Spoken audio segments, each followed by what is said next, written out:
Welcome to the Copper State Marching Podcast, sponsored by Arizona Marching Band Association, AZMBA. My name is Martin Hebda, the AZMBA Director of Education and Outreach. The Copper State Podcast was created to bring together the Arizona marching band community and to connect, educate, and entertain those involved in this wonderful activity. So today, Aaron, Dan, Matt, and I are going to be wrapping up Season 4 of the Copper State Marching Podcast. Before we start, let's hear from our sponsors.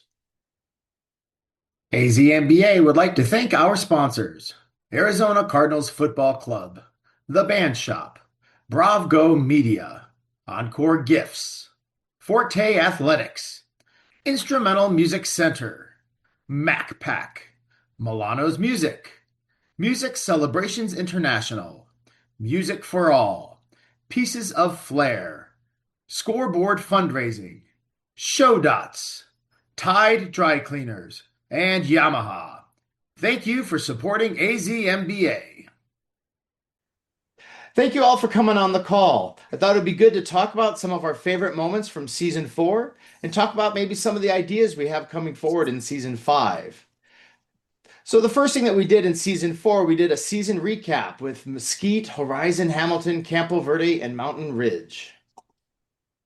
Well, I was on that call, but one of the directors we were interviewing was Matt, who was on the call as the director of Campo Verde, and just Cool. how much we love. I think everyone, fans, judges, parents, kids, loved the Campo show this past year. We spoke to, the directors at Mountain Ridge and Hamilton and Horizon and Mesquite, just about, what led to their championship season and great experiences, lessons learned, that kind of thing. Matt, was that your takeaway from that call also?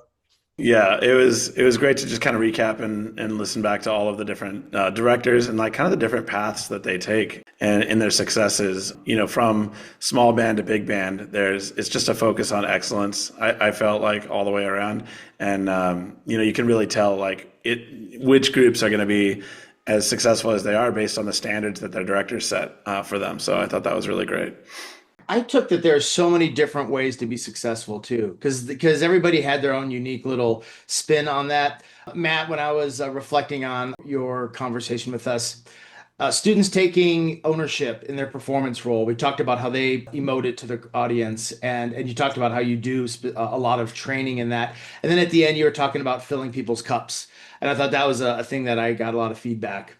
People talk. Yeah, it's just like the positivity that and the positive motivation and how far that goes with your kids and building their confidence and their self-esteem and their desire to work hard. I always joke with the kids, it's like, we're not that different from dogs. If you want to train a dog to pee outside, you give them a treat every time they pee outside, and eventually they're going to be doing that on their own. And so I just think it's so funny how like the positive rewards work so much better than the negative, reinforcements do at times. Just yesterday, I was chatting with Kyle Hollerbach from Horizon and reminded about his passion and drive, and actually just being an alumni of the school that he's teaching at is such a cool thing, because that's where he went to school. And we were talking about flyover fails and the costs and, the making of flyovers. So I thought that was cool. I had a side view of that debacle. I felt so bad for your program. I was up in the press box. Yeah.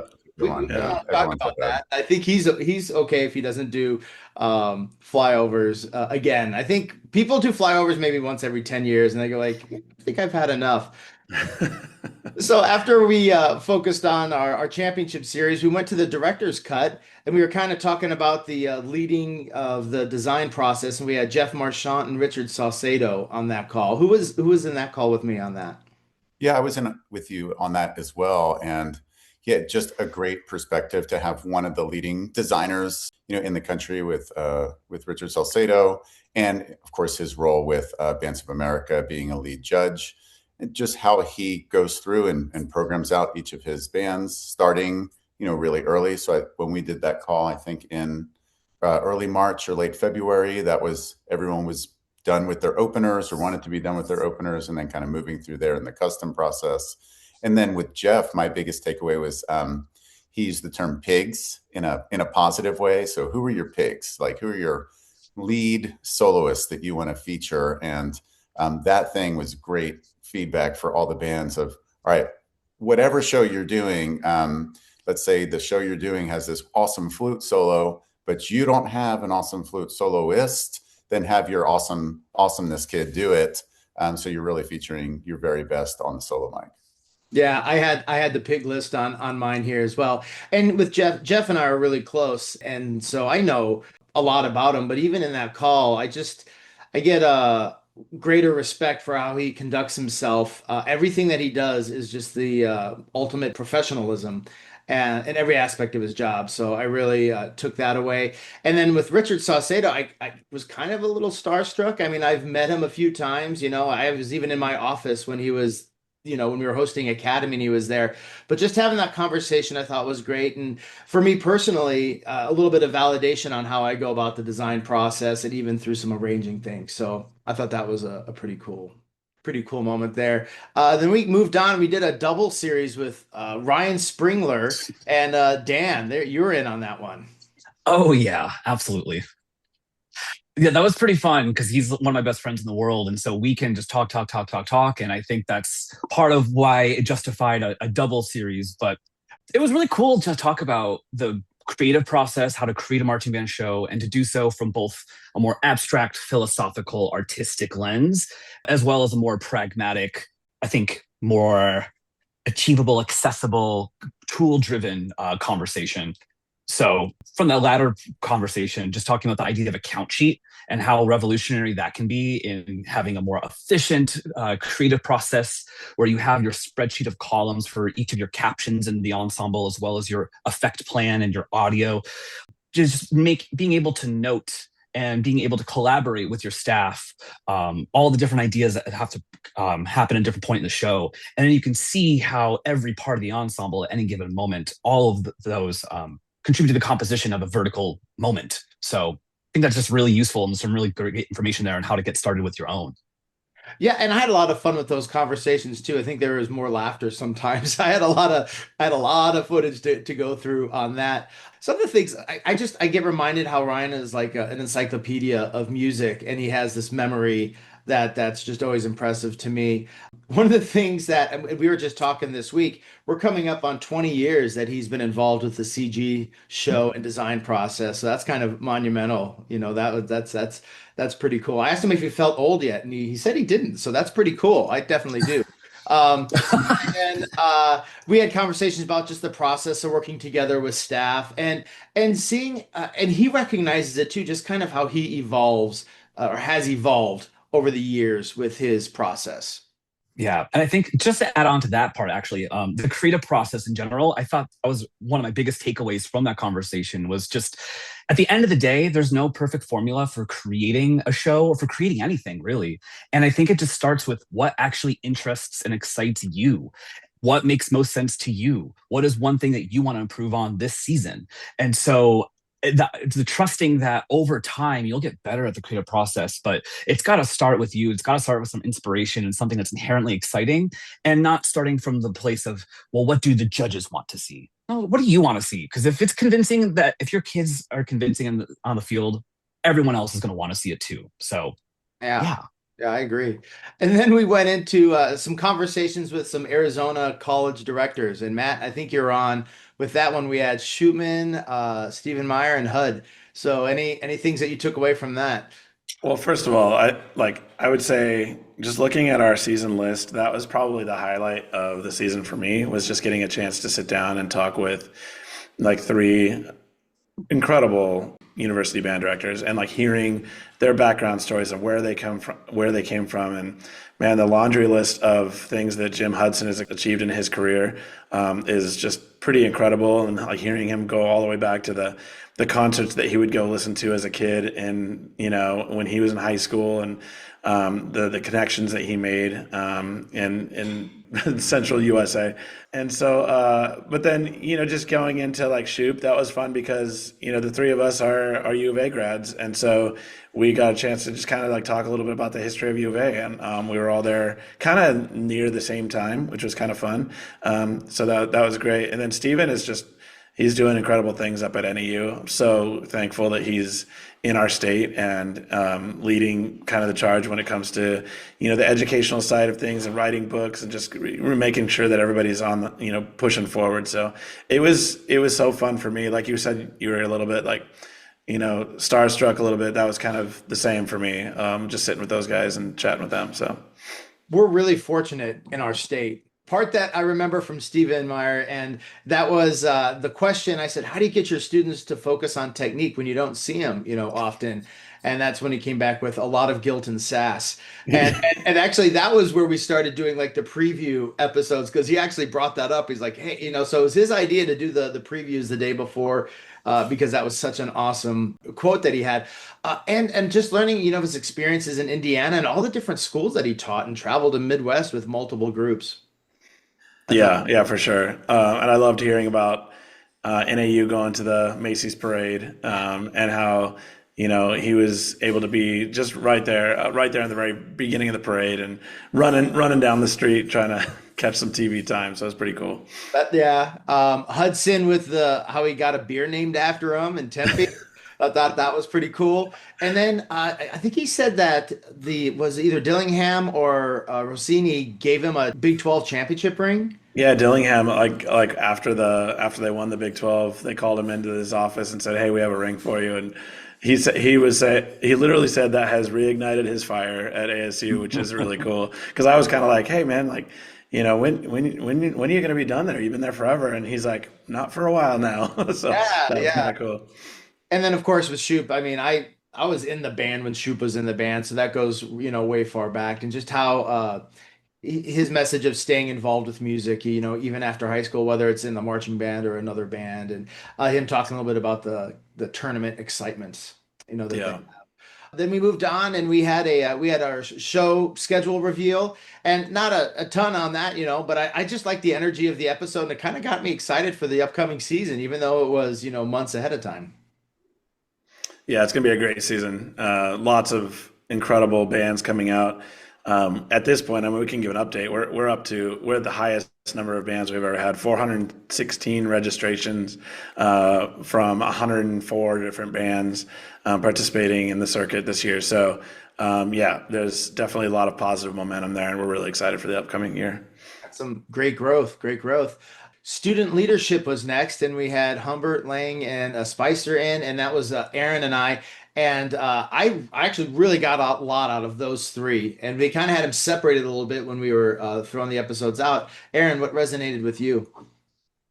Well, I'm now thinking about a little more recently because I do work for Jeremy Spicer for J Spice in the Just summer, Spicer and created. so we just had our first round of leadership camps for the summer. So I was running the J Spice or Sassy curriculum back at my old stomping grounds in Loveland, Colorado, and then at Liberty High School in Colorado Springs. And just the taking kids through the curriculum, the excitement of kids during the summer, all their leadership teams were in doing the camp. The way they structured it was a site would host the camp, obviously for their students, but then they would invite all the neighboring programs. So at the Liberty camp, there were, over 100 kids there from, all across the Colorado Springs area. And then the same for Loveland for the Northern Colorado area. And just seeing the kids being excited about building their leadership skills and the fun games that go along with that. So my big takeaway is maybe a little bit more recent because I just experienced that. And I asked the kids afterwards, "Hey, what were your big takeaways?" And the number one takeaway from me asking the kids that was the importance of games and just having fun in band or having fun in leadership camp. So that's what I would pass on is just the fun side of kind of the business of the band of what we're doing. Actually, that's a great message. In our summer rehearsals, we meet just once a week, but we've kind of upped that portion of it because, again, agreed. That's an important piece.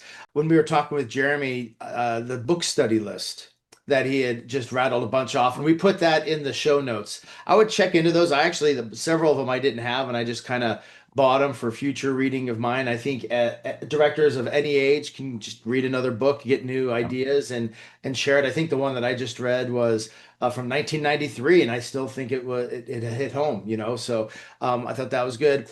Scott Lang is always a fun conversation. Just laying out his leadership selection process. Key points for him is looking for students that are organized, that are solutions providers, advocates for the band, service oriented, and then he has the creative and fun, and he says dazzle me, and then he had his Yeah. lists of the dazzle me moments, like the top list, like someone put a sign on a train that was going by Tempe, and just he had John Williams call him. One student got John Williams to actually call him and advocate for the leadership thing. Yeah, so those were some cool things. Let's see, talking with Bill Humbert, we talked about his retirement that is coming up, which that was when we were talking. That was just new, Brand new. yeah, for Arizona, Yeah. and just really focusing on the teaching of students and how to work with their sections on how to lead, an important piece there. And he's getting ready to ramp up for all of his camps as well. Yeah, I'd like to. and I'd like to the second the Scott Lang thing. I've been using his leadership selection application actually for years now. I literally just stole it and made it my own and I have think you that bought it, available. right? You bought it. Well, sure, yeah. I bought it off the internet somewhere, and so but it's so good. Like the questions, the interview questions. Now, it was really cool for me to hear his reasoning behind it because I never knew that. Like when he said that he wanted the interview questions, he wanted like all of his kids to go out and be interviewing all of the leaders on the campus and the principals and all that. It's so that they saw the band and they're like, what are you doing down there? And actually, that's good for me to hear when I heard that part of the podcast because kids have asked me like, am I allowed to interview former section leaders or former drum majors? And I've been like, yeah, sure. But I think moving forward, I'm like, no, now I understand why that question is in place. So I thought that was really cool. It was impactful for me to just understand the reasoning behind the questions that he put on there, which was really cool. Agreed. Actually, after that conversation we had, I adjusted just a little bit because we use the same process for next year because we'd already gone through our process. But I'm going to have a couple things, maybe mention this, maybe mention this. And when they ask, can we interview, fill in the blank, I tell them they can't do the fine arts hall. Otherwise, everybody's going to go to the guitar teacher or the drama teacher. I'm like, can't be in our hall, has to be somebody else. So that's something that I do. We went into building your color guard, and Dan, you're in on that one. Yeah, I have three big takeaways. Number one, speaking of fangirling, Keith Casey, I just had no idea his background. I know him as the director of Desert Vistas Color Guard, but he's been involved in some of the best marching programs of all time. Like he marched Mellophone, I think, at Star of Indiana, Yeah, the what early about- 90s. Yeah, 91. Crazy. Yeah. 91's got that ring, just like He's Jim got that ring. And he marched the Zingali drill. And he also was around at Lassiter High School in Georgia in the late 90s. So like that for me is like that era of marching bands really what piqued my interest in the first place when I was in high school. So just like so cool for me. The second thing that sticks out to me was Austin Yost mentioned just the idea of do it scared. And he's not the first person I've ever heard say that quote, but something about that conversation and in that context where it's like, dang, how do you start a winter guard and then expand it into now 3 independent winter guards and also this network of color guards across the East Valley? And it's like, sometimes you just got to do it scared. And it's also true for your students. It's like, how do I toss a rifle? Well, you got to just go for it. You got to do it scared. And I think that's just so translates to everything. And my third takeaway is just as a non-color guard person, just really hearing from Ashley Schmidt and from Austin and from Keith about just the years that it takes to build the village that is a color guard system, to build a feeder program at a middle school that has first you have to get the high school to have a program, and first you have to get kids to show up.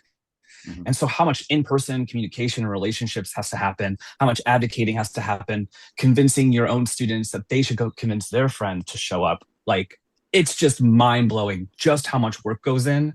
And that's not even the actual technical training part. So just hats off to the color guard community for making it happen here in Arizona. It's so cool. Agreed. And that conversation got me really excited for the recruiting process. And I was talking to my wife. I'm like, this is cool. Check out. She's like, what happened to you? And I went to my color guard. I'm like, check this out. All these different things.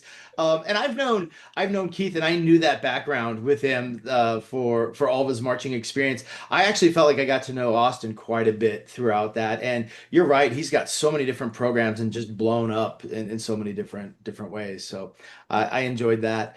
And then the last one was the electronics and sound design. Then Matt, you were in on that one.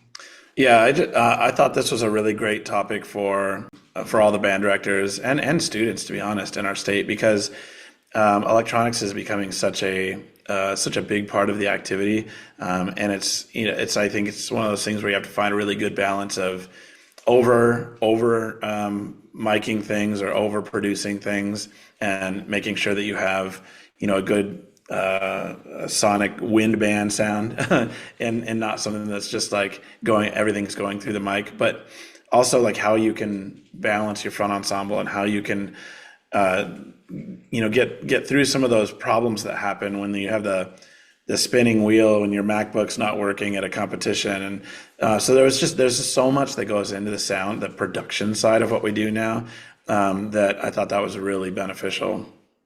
Yeah, I hope everyone that was listening to that got a lot out of that too, because I walked away from that feeling like that was a really good series that we did. Just the details they had about specific equipment. They gave names of mixers and of mics, where to put like X inches of the mic from the marimba, things like that. I thought that was pretty cool, and just some of the stories that they had. I thought, and how they both got into it. Like they got into it out of need. A director said, "I need you to be able to do this," and they learned. You know, Yeah. they just learned. Also, I know that, I don't even know how many years ago, maybe 5 years ago, AZMBA had that workshop or that training on sound design. I think we would want to try and make another one of those happen, because I think that's where Claire started her journey, was with that. hmm So Yeah, for sure. I agree. and that I felt like that was a great season. Like we had a lot of topics, a lot of things. I appreciate you guys being in on this with me. I know I lean on you guys for so much, and the conversations with you I thought was fantastic. And what are we thinking out for season 5? I have a couple of ideas. We reached out to some of our listeners. Anybody want to throw anything out? Well, I think you saw in there was one of them was that teaching movement to musicians, and being able to, like, again, that's another one of those areas that is becoming such a big part of the activity. And band directors, I don't know about you, Martin, but I did not take a course in movement and pliés and body control, and so it's just like it's evolved so much, that it's going to be really beneficial to have that episode series coming up. Well, and that actually is already recorded and ready to go. We're going to maybe take a little bit of time away, but we're going to put that out there. And I agree, Matt, I did not have that experience. We didn't do visual warm-ups at show sites when I was involved in drum corps.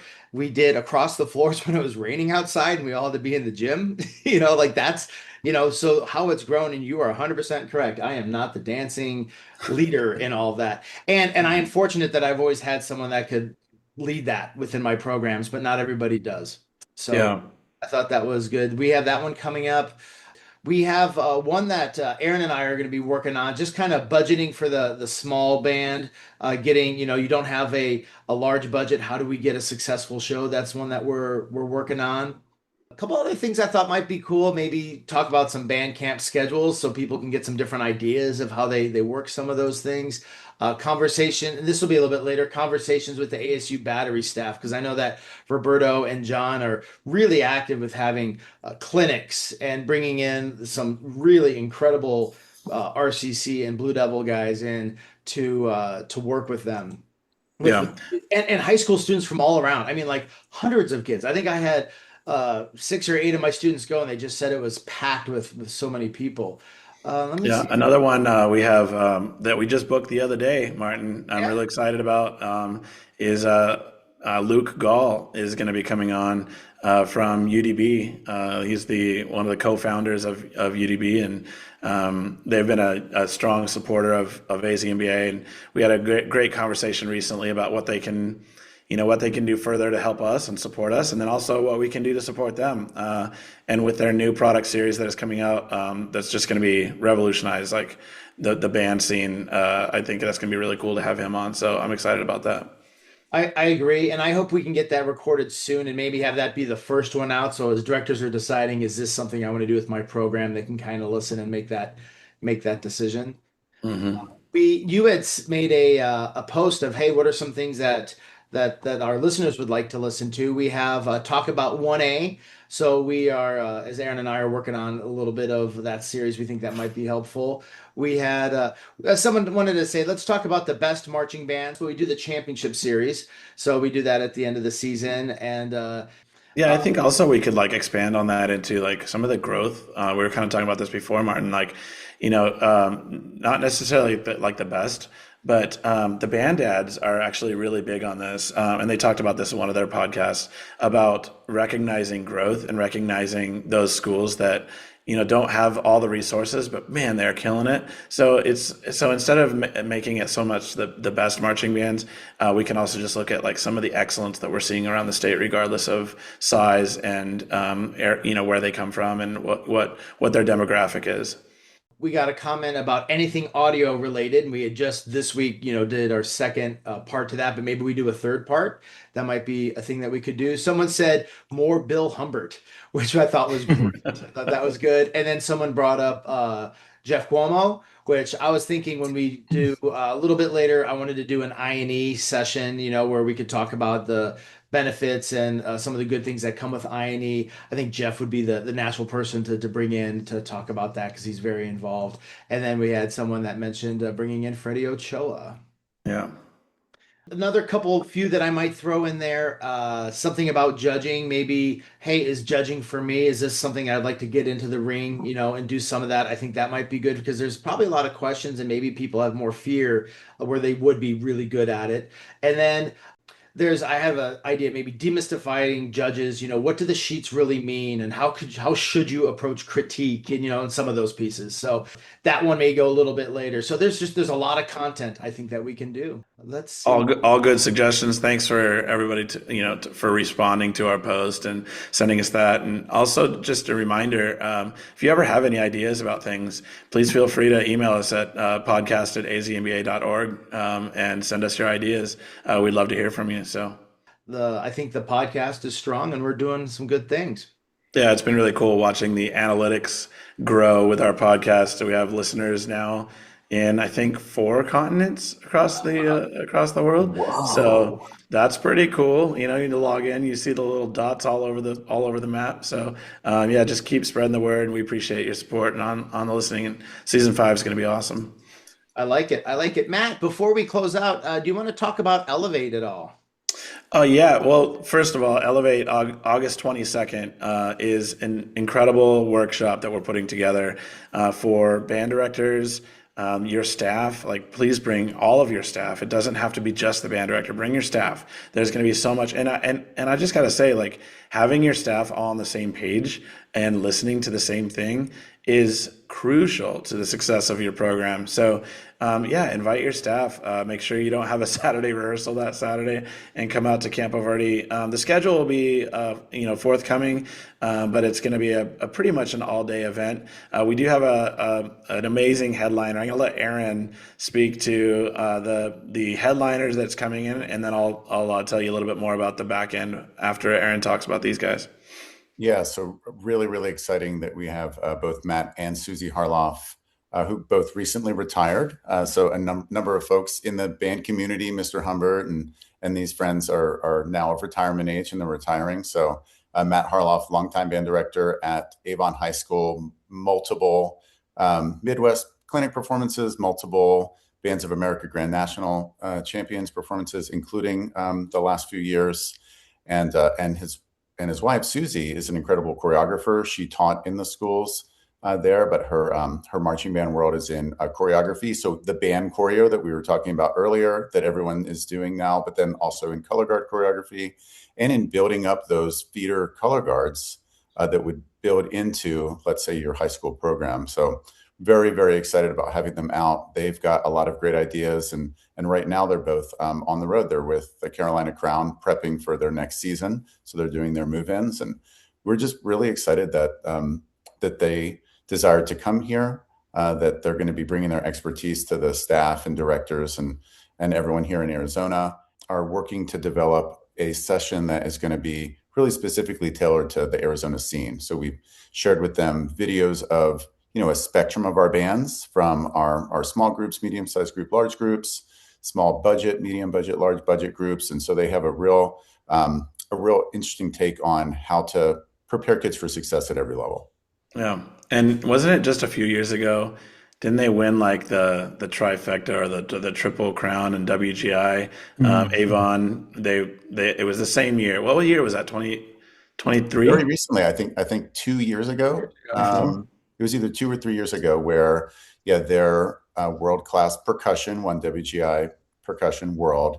Color Guard won Color Guard World with, I think, the highest score ever at the time for the winningest score, the highest score in WGI history. And then their wins also won. They have just concert, outdoor marching, indoor programs, drum corps. They've got it all. Yeah, I'm so excited for that. We should check. How did they do that fall at BOA? I'm sure they were in finals somewhere way up at the top. That indoor wind show was incredible. Yeah. Oh my God, that was. Yeah. So just having that, I mean, if you've got the best drums, guard, and winds in the country, having them here is going to be awesome. One of the things that's really exciting too this year is we're going to be incorporating some booster track options. So after lunch, we're going to be inviting, if you want to invite your booster groups, booster president, maybe treasurers, whoever really manages a lot of your booster group, because this Elevate this year is presented by Cut Time, which is a great company who's helping bands manage their programs and keep organized and communicate and keep all the financials and such. So Cut Time is going to be running a little session for boosters. I believe we've already booked the band dads are going to be there doing a session, which will be really cool. And then UDB as well is going to be running a session about UDB and Beam and Geo, this new ARC app that they have going on. So there's just so much like education that's going to be happening in this one day. You just don't want to miss it. Like, I want to make sure it is circled in red on your calendar. Don't miss this. It's free. You can't get free education like this anywhere else. So we've made it a part of our goal and our mission to make it free so everybody can come. There's no excuse. So please make sure you circle it and be there. We're excited for it. And Matt said earlier, don't have a Saturday rehearsal that day. When I was putting my stuff together, I had a Saturday rehearsal plugged in on that day. And then I was going through cross-referencing. I was like, nope, got to change it. You know what I mean? Because it's that important, and it'll be good for your staff too. So, yeah. All right. Yep. So listeners, just remember, you can always email us any of your thoughts or questions to podcast@azmba.org. And gentlemen, I'm looking forward to season 5. We'll see everybody in season 5. Thanks so much. We'll see you soon. Thanks, Martin. Wait.